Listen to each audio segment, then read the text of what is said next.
आगे बढ़ते हैं। लखनऊ से बड़ी खबर है। योगी सरकार का वक्फ संपत्तियों पर बड़ा फैसला। सभी जिलाधिकारियों को सरकार के सख्त निर्देश। संपत्तियों की पहचान करने का चलाएं अभियान। राजस्व अभिलेखों में जो दर्ज नहीं उनकी पहचान हो। योगी सरकार ने सभी जिलाधिकारियों को निर्देश दिए हैं कि वक्फ की संपत्ति की पहचान की जाए, ताकि जो संपत्ति राजस्व अभिलेख में दर्ज नहीं है उसकी पहचान की जा सके।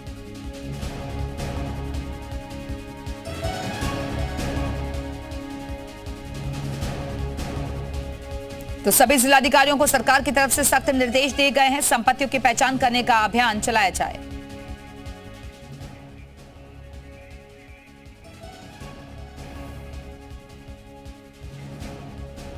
संसद में वक्फ संशोधन बिल पास होने के बाद प्रदेश सरकार एक्शन मोड में है और वक्फ की अवैध संपत्ति पर एक्शन की तैयारी शुरू हो गई है। अकेले प्रयागराज में ही बोर्ड की करीब 264 संपत्तियां चिन्हित की गई हैं।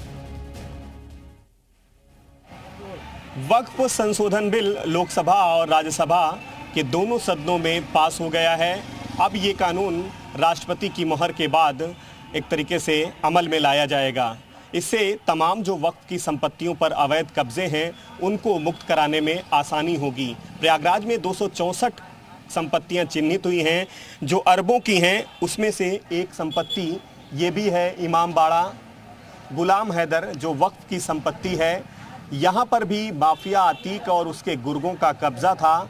यहाँ पर दुकानें बन गई थीं और ना सिर्फ दुकानें बनी थी बल्कि उन दुकानों को बेचा भी जा चुका था। हालांकि बाद में प्रशासन के दखल के बाद दुकानों को अवैध मानते हुए डिमोलिश कर दिया गया था। लेकिन माफिया के करीबी जो गुर्गा था, जिसके हस्तक्षेप के बाद ही इस पूरे वक्फ की संपत्ति पर कब्जा हुआ था, उसकी नेम प्लेट आज भी आपको यहाँ पर नज़र आएगी, क्योंकि सैयद वकार हैदर रिजवी ये यहाँ का मुतवल्ली था और ये माफिया अतीक अहमद से मिली भगत करके अवैध यहाँ पर कब्जा कराया था। और अभी भी इसकी जो नेम प्लेट है यहाँ पर एक तरीके से लगी हुई है।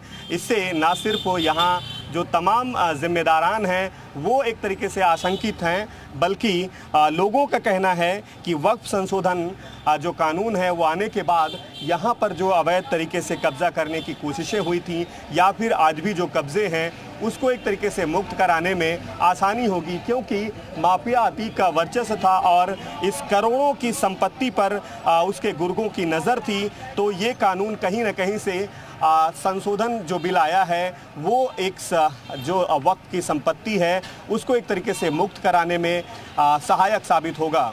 कैमरामैन बाबूलाल के साथ गुफरान, जी मीडिया।